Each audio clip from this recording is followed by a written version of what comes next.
La calavera, para la mayoría de los soldados, significaba valor. Para ellos, significaba permiso para matar. Se hacían llamar Totenkopf, la cabeza de la muerte. Nacieron en los primeros años de la Alemania nazi. No eran un ejército, eran los guardianes de los campos. Los verdugos que sonreían en las fotografías y desaparecían detrás del alambre de púas de Dachau, Sachsenhausen y Auschwitz. Su emblema no era una simple decoración, era una profecía. Alemania, 1933. El país marchaba al mismo paso, al mismo ritmo, bajo una sola voz. Las viejas banderas habían desaparecido. Nuevos estandartes ondeaban sobre cada pueblo. Y detrás de los discursos sobre orden y renacimiento, comenzó una construcción silenciosa. No era un monumento, no era una iglesia, era un campo. A las afueras de Múnich, donde una vieja fábrica de municiones se oxidaba bajo la lluvia, el primer campo de concentración del Tercer Reich abrió sus puertas. Su nombre era Dachau, y se convertiría en el lugar de nacimiento de la cabeza de la muerte. Los hombres que se reunieron allí vestían uniformes negros impecables, y la emoción fanática de los recién convertidos. Eran jóvenes, en su mayoría hombres comunes, oficinistas, campesinos, obreros que habían respondido al llamado de las SS. Creían que estaban uniéndose a una hermandad de élite. En realidad, estaban entrando a algo mucho más frío. Bajo la dirección de Theodor Eicke, Dachau se transformó en un laboratorio de obediencia. El lugar donde el Totenkopf, la cabeza de la muerte, fue forjado. Eicke no era un general de campo, era un ingeniero del sufrimiento. Rediseñó el campo como si fuera una máquina. Cada movimiento de un prisionero, cada castigo, cada respiro dentro de esas cercas, tenía una regla. A los guardias se les enseñó que las reglas eran sagradas. Y las personas no. La primera lección llegó pronto. Un prisionero político fue arrastrado al patio y obligado a arrastrarse por el lodo mientras los guardias lo pateaban. Uno de los reclutas dudó. Su mano temblaba cuando levantó la porra. Eicke lo vio. Gritó que la piedad era debilidad, que un soldado que siente compasión debía morir junto al enemigo. Golpearon al prisionero hasta matarlo y luego golpearon al recluta por haber mostrado compasión.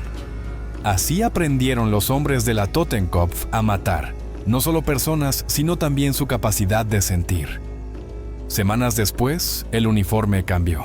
En cada gorra negra, justo debajo de las runas plateadas de las SS, apareció una pequeña calavera blanca, Totenkopf.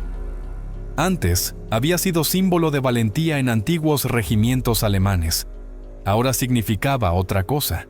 Era una promesa. Quien entrara en Dachau no saldría con vida. Los prisioneros veían el emblema y bajaban la mirada. Los guardias lo veían y sentían poder. La calavera funcionaba como un espejo, borraba la humanidad de ambos lados. El campo creció como una enfermedad.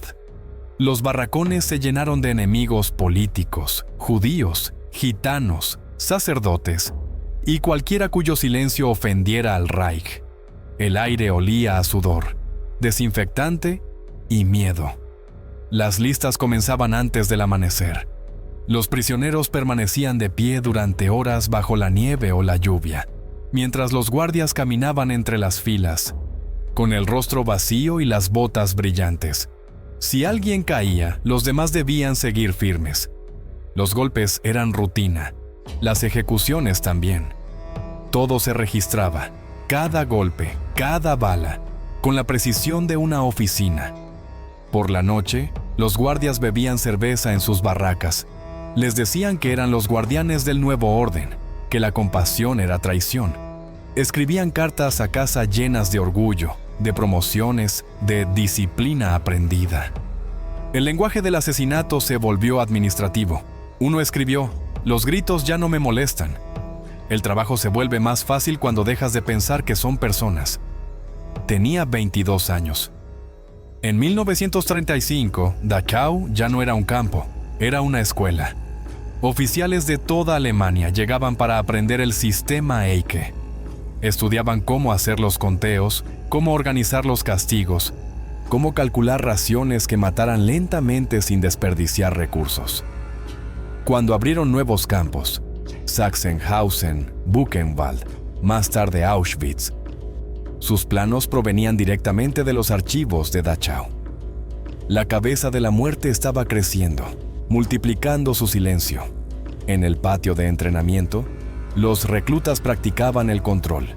Se les enseñaba a mirar el sufrimiento sin pestañear, a dar órdenes con voz neutra. La idea no era la ira era desorden. El soldado perfecto del Totenkopf debía ser eficiente, limpio, sin emociones. Un hombre que pudiera dispararle a un niño y después cenar sin perder el apetito. Cuando un prisionero suplicaba agua, el instructor decía: «Escuchas a un animal llorar, no lo consuelas». Esa frase se repetía hasta que se incrustaba bajo la piel. La compasión se desaprendía, como un idioma olvidado. Cada detalle de Dachau servía a la transformación. Las torres, las cercas eléctricas, el patio cuadrado del conteo, todo estaba diseñado para borrar la individualidad. Los uniformes convertían a los hombres en sombras. Los rituales transformaban a las sombras en herramientas. Cada día, los guardias saludaban la calavera de sus gorras como si se saludaran a sí mismos. Con el tiempo, el símbolo dejó de representar la muerte. Se volvió su reflejo. En 1938, los graduados de Dachau se esparcieron por toda Europa ocupada. Llevaron su entrenamiento como una infección.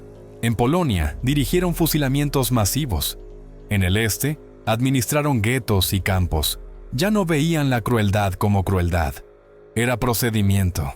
La calavera brillaba en cada fotografía, plateada y pulida, como un sello oficial de exterminio. Cuando Theodor Eicke inspeccionó a sus hombres por última vez, les dijo: «Ustedes no son asesinos, son los purificadores de la nación». Y ellos le creyeron. Saludaron, y el sol se reflejó en las hileras de calaveras, cada una brillando como si tuviera vida propia.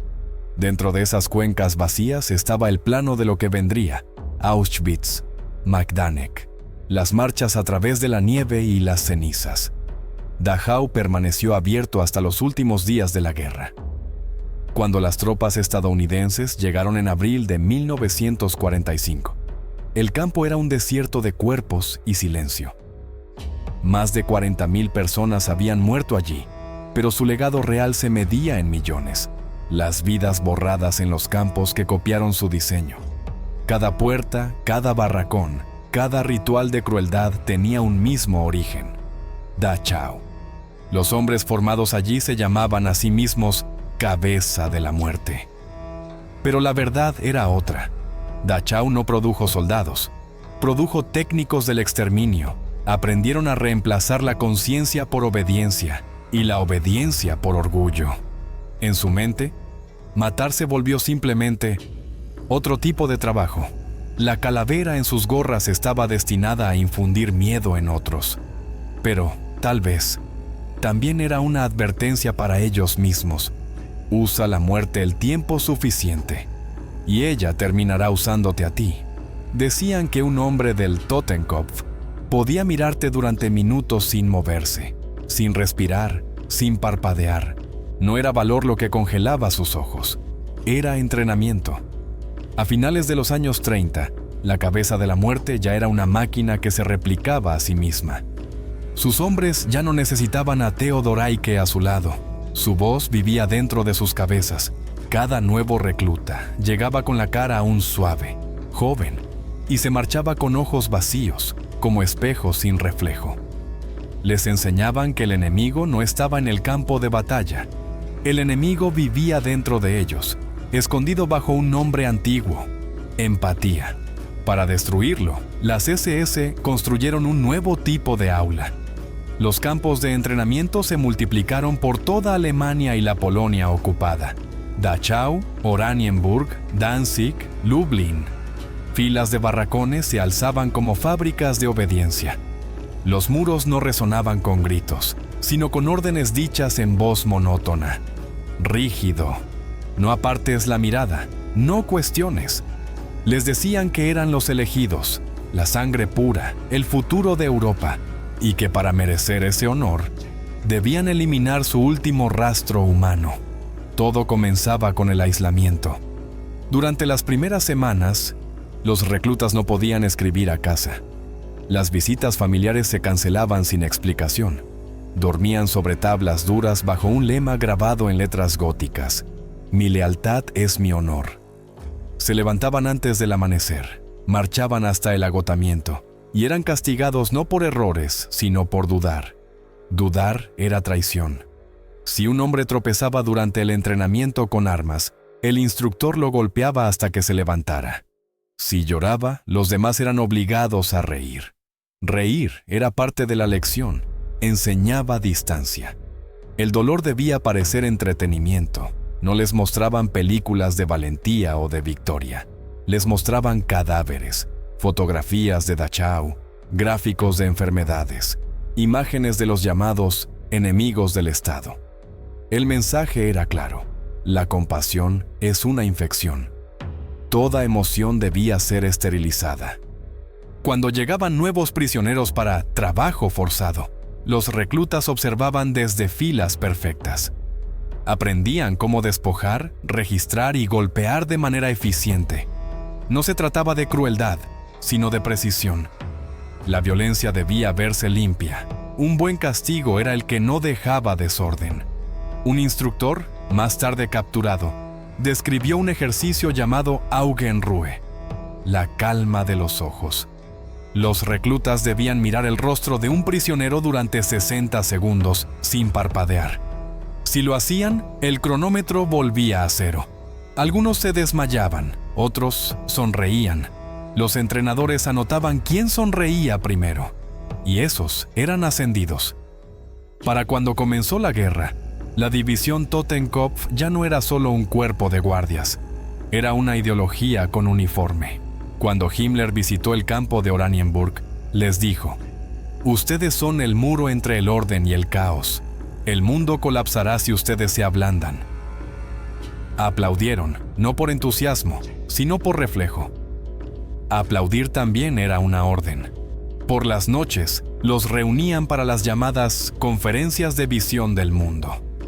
Un oficial veterano hablaba con voz calma, casi paternal, del deber de selección, del valor de la sangre, de la limpieza y el destino. Detrás de él colgaba una bandera negra con la calavera Totenkopf, sus cuencas vacías observando a sus propios creyentes.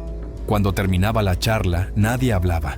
Algunos se sentían perturbados, la mayoría simplemente vacíos. A la mañana siguiente, el entrenamiento continuaba y el sentimiento desaparecía. Poco a poco, los rituales borraban la identidad. Los nombres de pila desaparecían. Solo quedaban rangos y números. Cada mañana juraban lealtad a Hitler y Himmler, no como hombres, sino como símbolos. Cada juramento los alejaba un paso más de la conciencia. Uno de ellos declaró después de la guerra: «No es que nos dijeran que matáramos, nos enseñaron a no pensar». En los pueblos cercanos, la gente comenzó a notar algo extraño.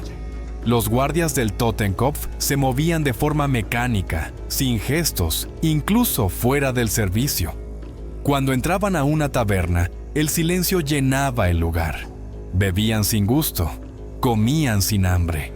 Sus ojos calculaban siempre la distancia a la puerta.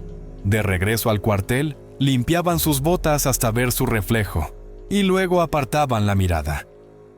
Décadas después, los psicólogos que entrevistaron a los prisioneros SS descubrieron algo escalofriante.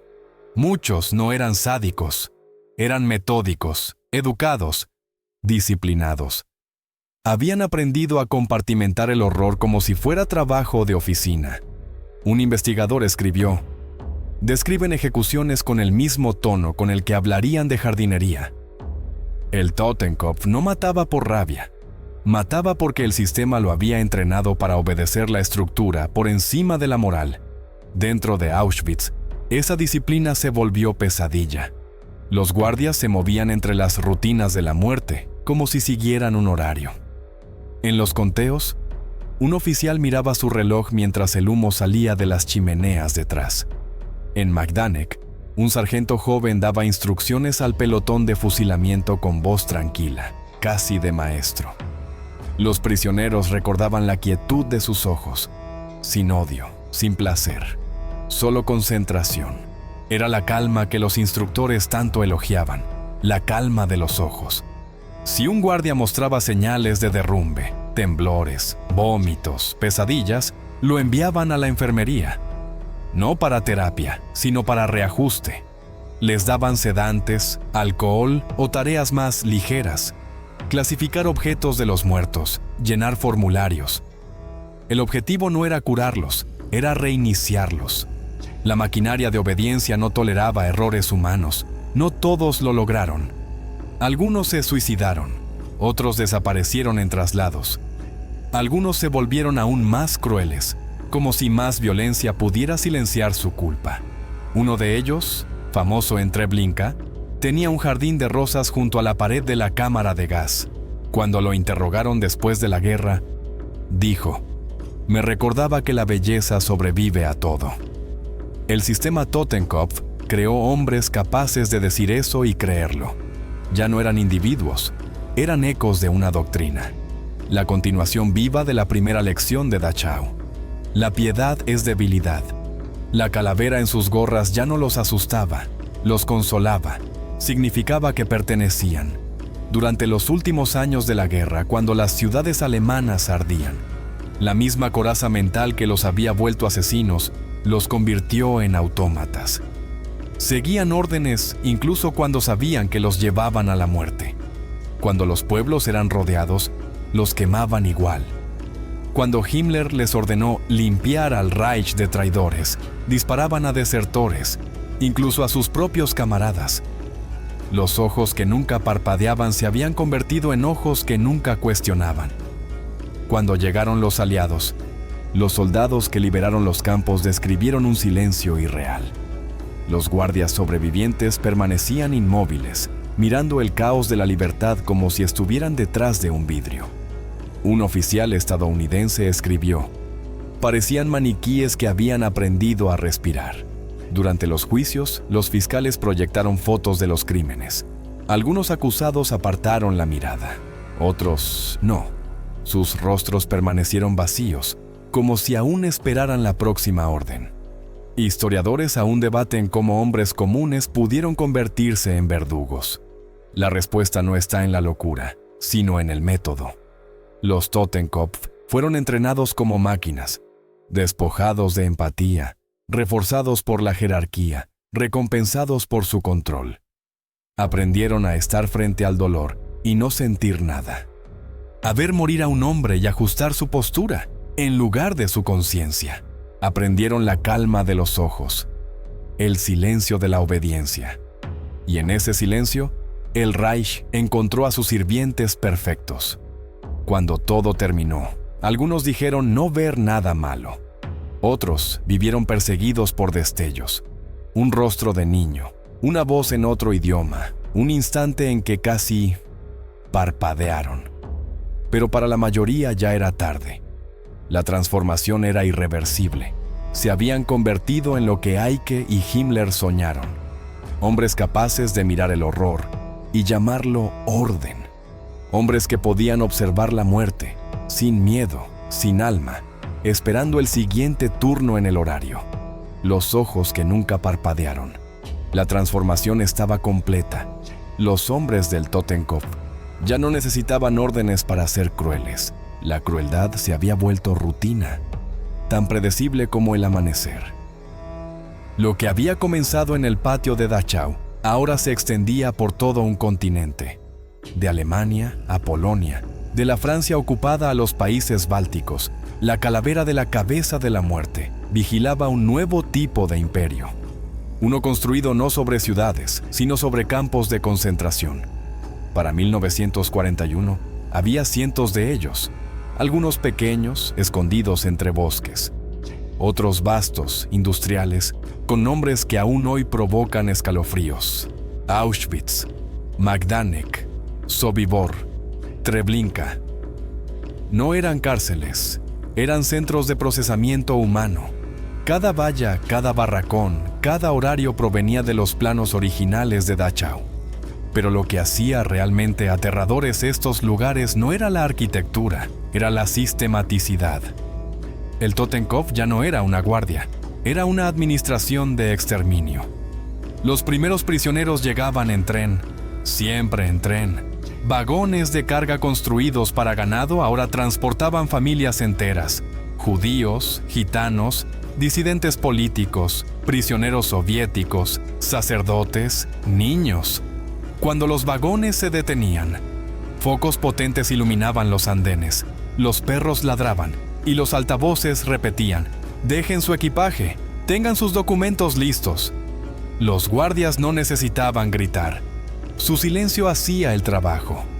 El uniforme negro, la calavera plateada, eran símbolos de autoridad absoluta. Y los condenados obedecían. En Auschwitz, todo funcionaba con precisión de fábrica. Los hombres a la izquierda, las mujeres y los niños a la derecha. Médicos, algunos entrenados en las mismas academias Totenkopf, decidían con un simple movimiento de cabeza quién trabajaba y quién moría. Los elegidos caminaban hacia los barracones, los demás hacia las chimeneas. En los documentos, los asesinados se registraban con una sola palabra: Sonderbehandlung, tratamiento especial. El lenguaje se había convertido en camuflaje. El Totenkopf dirigía este mundo como contadores. Llevaban registros detallados de los objetos confiscados: relojes, dientes de oro, zapatos, cabello humano. Todo se catalogaba, almacenaba y enviaba al Reich. Nada se desperdiciaba. La muerte se había convertido en una economía. En las oficinas, los guardias llenaban formularios, firmaban reportes, bebían café, mientras afuera llegaban los trenes. No había caos, solo el sonido constante de las máquinas, el zumbido de los motores, el siseo del gas. Un sobreviviente dijo: «Nos mataban como si hicieran trabajo de oficina». Cuando nuevos oficiales llegaban al campo, los veteranos les daban un tour, como si se tratara de una planta industrial. Les explicaban los horarios, los conteos, las llegadas, la capacidad de cremación. «Quemamos 2000 al día», dijo con orgullo un oficial, «pero los nuevos hornos duplicarán eso». Eficiencia era éxito, puntualidad era virtud. Los hombres que dirigían este sistema no nacieron monstruos, eran funcionarios, adiestrados para obedecer, recompensados por su precisión, protegidos de la conciencia por el peso del uniforme. Algunos escribían cartas hablando de ascensos, otros enviaban a casa joyas robadas de los prisioneros. El comandante Rudolf Höss, jefe de Auschwitz, cultivaba un jardín detrás de su casa junto a la cerca del campo. Sus hijos jugaban mientras el viento traía el olor de las chimeneas. Su esposa solo se quejaba del mal olor en los días calurosos. Ese era el mundo que la cabeza de la muerte había construido. Un lugar donde el horror y la normalidad compartían la misma cerca. El emblema Totenkopf aparecía por todas partes. En documentos, brazaletes, cartas oficiales, incluso en los trenes. La calavera se había convertido en un sello burocrático de la muerte. Los informes internos reducían el exterminio a cifras escritas con buena caligrafía. Rendimiento diario, decía un reporte, como si se tratara de carga y no de vidas. El lenguaje industrial había devorado el lenguaje humano. Cuando faltaba carbón para los hornos, las SS desarrollaron nuevos métodos: fosas abiertas, cámaras más grandes, envíos más frecuentes de Zyklon B. Experimentaban con la ventilación, la velocidad, el consumo de combustible. Los ingenieros mejoraban los sellos de las puertas. Era la lógica de una línea de producción aplicada al exterminio. Algunos guardias se tomaban fotos, posando junto a trenes, sonriendo cerca de barracones, incluso en fiestas dentro del campo. En una imagen, un oficial del Totenkopf sonríe frente a una fosa común, la calavera de su gorra brillando bajo el sol. Para ellos era un trabajo, para la historia una prueba. Las fábricas de la muerte no funcionaban solo con odio. Funcionaban con organización, horarios, registros, eficiencia. Era una civilización del papeleo envuelta alrededor de un núcleo de fuego. Y eso era lo más terrorífico, su aparente normalidad. Un escribiente de Majdanek dijo durante su interrogatorio: «Yo nunca toqué a un prisionero, solo escribía a máquina. Pero cada nombre que tecleaba era una vida menos. Cada hoja firmada, un paso más hacia el abismo. Por las noches, los campos iluminaban el horizonte con un resplandor rojizo. Los aldeanos a kilómetros de distancia veían la luz, olían el humo y callaban. El miedo se había convertido en frontera.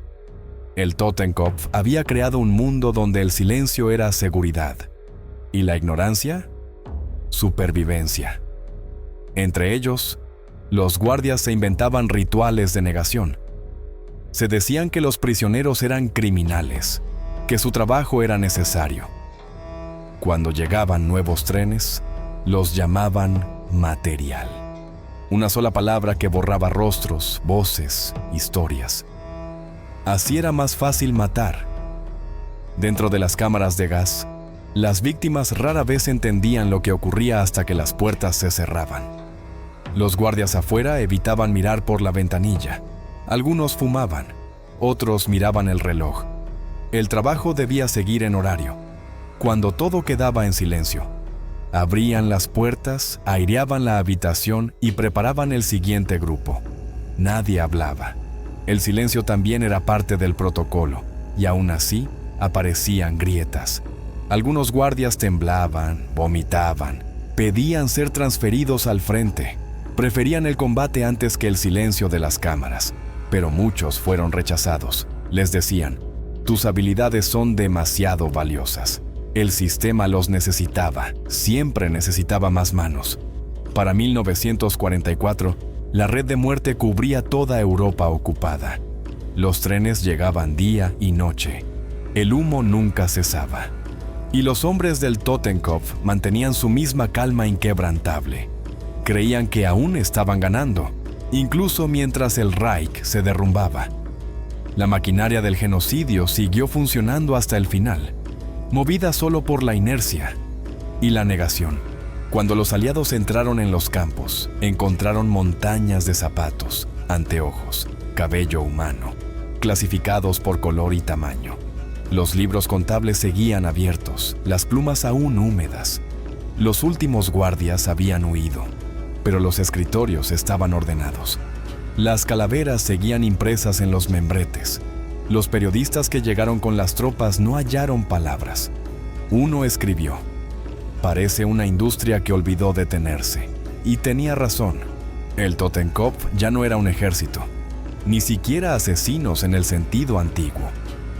Eran empleados de un sistema donde matar era rutina, y la calavera en sus gorras, una marca de eficiencia.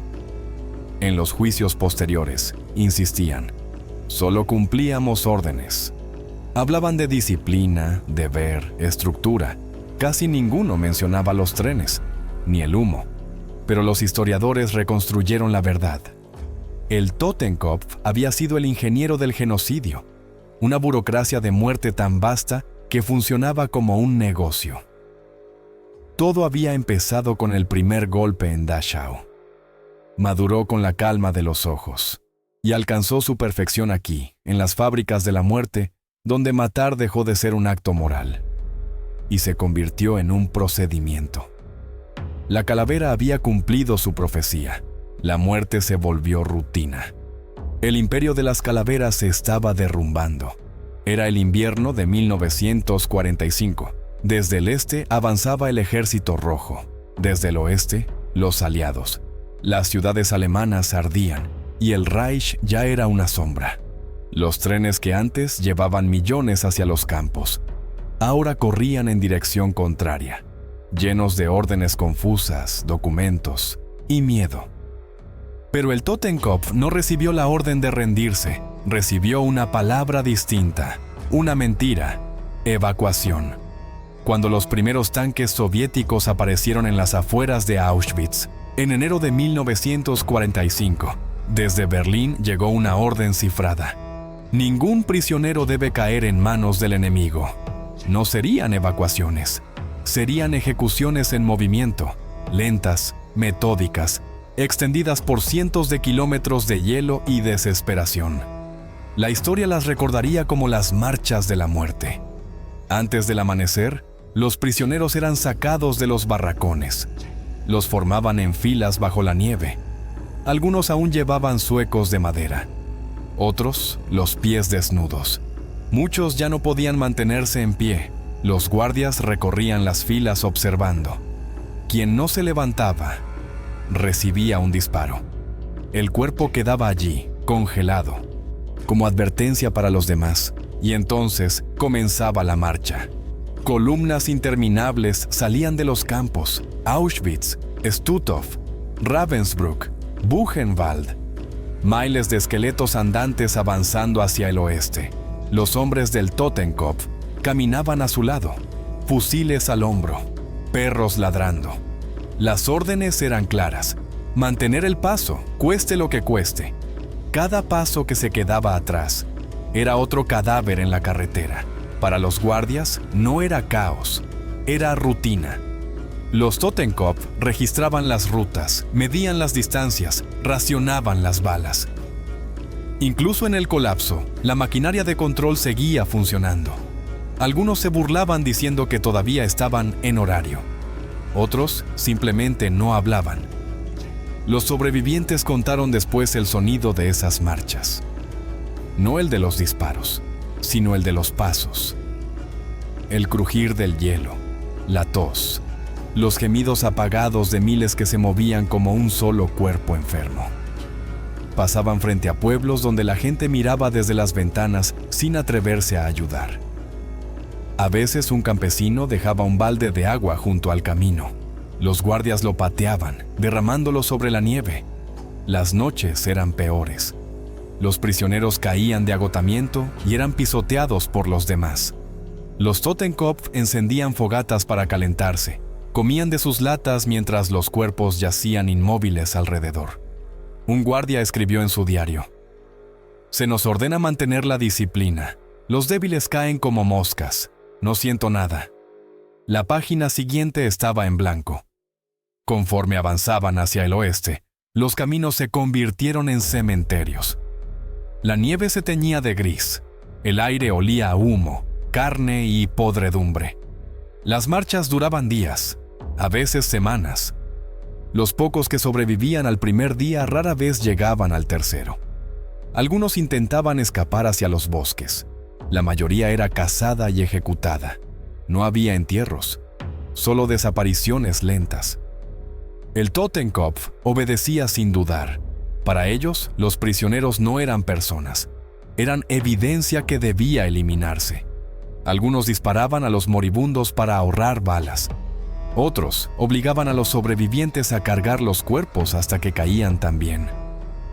Cuando la ventisca era demasiado fuerte para ver el camino, las columnas se detenían. Los SS esperaban a que despejara y continuaban. Medían su progreso por kilómetros, no por vidas.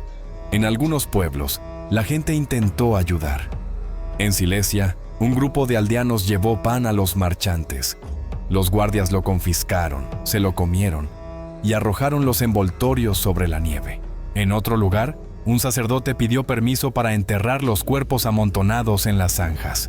Un Totenkopf le respondió: «No son personas, son material». Las marchas alcanzaron su punto más alto entre febrero y marzo de 1945. Decenas de miles caminaban a través de un continente moribundo, sombras entre el humo y el hielo. El Reich se desmoronaba, pero su crueldad aún respiraba. Incluso en retirada, los Totenkopf mantenían sus rituales: el conteo matutino, los castigos por desobedecer, los reportes nocturnos con cifras de muertos, kilómetros recorridos, raciones consumidas. La burocracia del horror nunca se detuvo. Algunos guardias ya no creían. Escuchaban el estruendo de la artillería acercándose, los rumores de rendición. Otros se aferraban a sus últimas palabras de fe: lealtad, honor, obediencia. Cuando un oficial sugirió liberar a los prisioneros, su superior le disparó en la cabeza y ordenó seguir caminando. En abril, las columnas cruzaron hacia Alemania. Los mismos pueblos que años antes habían celebrado desfiles nazis ahora veían pasar la muerte por sus calles. Los habitantes cerraban las cortinas, fingían no ver. Para los prisioneros, era una marcha por las ruinas de la civilización. Para el Totenkopf, era su última demostración de obediencia. En Dachau, donde todo había comenzado, llegó la última columna el 27 de abril de 1945. Miles de prisioneros que habían sobrevivido semanas caminando fueron reunidos en el patio. Muchos cayeron en el suelo apenas cruzaron la puerta. Los guardias esperaban órdenes de transporte que nunca llegarían. A la mañana siguiente, en el horizonte, aparecieron soldados estadounidenses. Cuando los liberadores entraron a Dachau, encontraron vagones llenos de cadáveres. El olor los golpeó antes que la vista. En el patio, los prisioneros vivos yacían entre los muertos, demasiado débiles para hablar. Los pocos SS que no habían huido permanecían rígidos, los ojos vacíos, aún esperando instrucciones. No comprendían que el mundo que servían ya no existía. Por toda Europa, la escena se repetía. En Austria, Polonia, Checoslovaquia, Alemania. Columnas de moribundos que se convertían en montones de cuerpos. El último aliento del sistema Totenkopf no fue una batalla, sino una procesión. Una marcha lenta y organizada de aquellos que ya estaban muertos en vida. Los historiadores estiman que más de 250,000 personas murieron en esas marchas, fusiladas, congeladas, hambrientas o simplemente abandonadas. Pero los números no pueden describir lo que los sobrevivientes recordaron. La carretera interminable, el silencio entre los pasos, los ojos vacíos de los guardias caminando a su lado, como sonámbulos dentro del infierno. Después de la guerra, cuando se les preguntó por qué no se detuvieron, muchos respondieron lo mismo: órdenes. Incluso derrotados se aferraban a su único refugio, la obediencia. Habían pasado 12 años aprendiendo que la orden era la única ley. Cuando el Reich cayó, el hábito siguió vivo. Las marchas de la muerte fueron el último capítulo de esa obediencia. No fueron actos de furia ni de venganza, fueron movimiento puro, la continuación mecánica del horror, por hombres que ya no sabían hacer otra cosa. Cuando llegó la primavera, la nieve se derritió y los caminos revelaron lo que escondían: huesos, zapatos, fragmentos de ropa, las últimas huellas de la división Cabeza de la Muerte, que había seguido marchando, hasta que ya no quedaba nadie para marchar. Lo llamaron evacuación. La historia lo llamó por su nombre verdadero: la última marcha de la muerte. La guerra terminó, pero la calavera permaneció. Cuando el Tercer Reich colapsó en mayo de 1945, el mundo despertó ante la magnitud de lo que la Cabeza de la Muerte había hecho. Los soldados aliados entraron en campos que aún olían a humo y enfermedad. Encontraron registros sin cuerpos y cuerpos sin nombres. Uniformes doblados con precisión, pistolas sobre escritorios, informes incompletos esperando firmas que nunca llegarían. Los hombres que habían construido ese mundo, de pronto, eran fugitivos. Algunos arrancaron el emblema Totenkopf de sus gorras y huyeron hacia los bosques. Otros se mezclaron con columnas de refugiados, pretendiendo ser soldados comunes. Muchos fueron capturados en cuestión de días. Se mantenían en silencio, esperando la próxima orden que nunca llegaría. Incluso los liberadores tuvieron dificultades para creer lo que veían. El tamaño del horror desafiaba el lenguaje. Los americanos en Dachau, los soviéticos en Majdanek y Auschwitz, los británicos en Bergen-Belsen.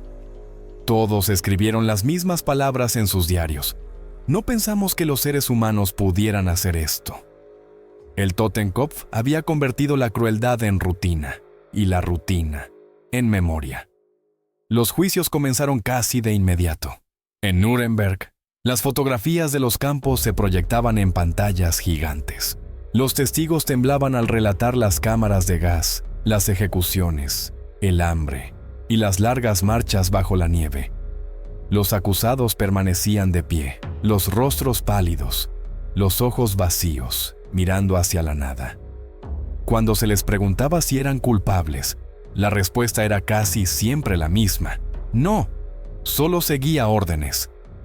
Los fiscales argumentaban que la obediencia no era excusa para el asesinato.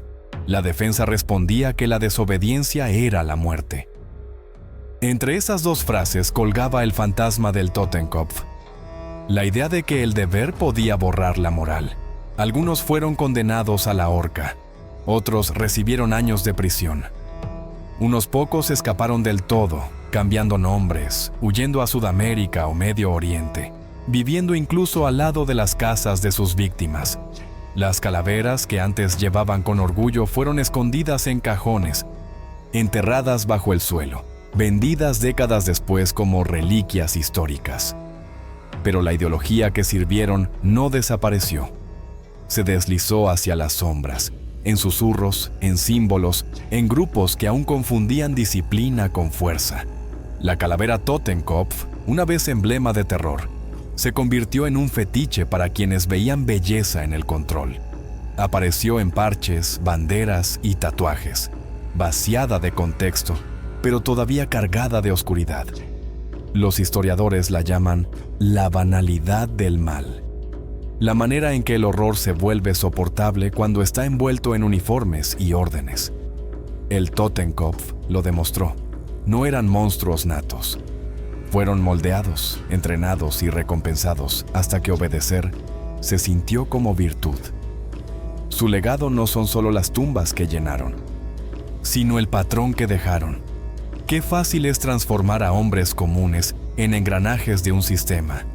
Y qué rápido la empatía puede reescribirse como debilidad. Durante décadas, los sobrevivientes testificaron una y otra vez. Hablaban de las botas, de los perros, del olor del humo, de los rostros que no cambiaban ni siquiera mientras mataban. Algunos guardias lloraron al enfrentarse con su pasado. La mayoría no. Uno dijo simplemente: era otra vida, yo era otro hombre. Pero la historia no estuvo de acuerdo. La calavera en su gorra lo había sobrevivido. Hoy, en los museos y memoriales, esas calaveras descansan detrás de vitrinas. La plata se ha opacado, la tela se ha desteñido, pero su poder sigue presente, no en el objeto mismo, sino en el silencio que llena el aire cuando alguien las mira. El silencio del reconocimiento. El silencio que pregunta: ¿cuántos pasos faltan para perder el alma? En Dachau, donde todo comenzó, las torres de vigilancia están vacías. El pasto cubre el suelo donde alguna vez yacieron cuerpos. Los turistas caminan por los mismos caminos que conducían al portón con la frase Arbeit macht frei, el trabajo te hace libre. El aire es tranquilo, pero la tranquilidad pesa, como si la tierra misma recordara el peso de las botas y del miedo. El legado del Totenkopf no está solo en lo que destruyó, sino en lo que probó. Que el mal no necesita furia, ni locura, ni caos. Solo necesita estructura y personas dispuestas a seguirla. La calavera nunca fue una decoración, fue una profecía, una advertencia grabada en metal y hueso. Y como toda advertencia, espera a los que olvidan. Los hombres del Totenkopf creyeron que portaban la muerte como símbolo de valor, pero la historia los recuerda como un espejo. Y cuando miramos dentro de ese espejo, vemos qué tan cerca podemos estar de ellos, sin siquiera darnos cuenta.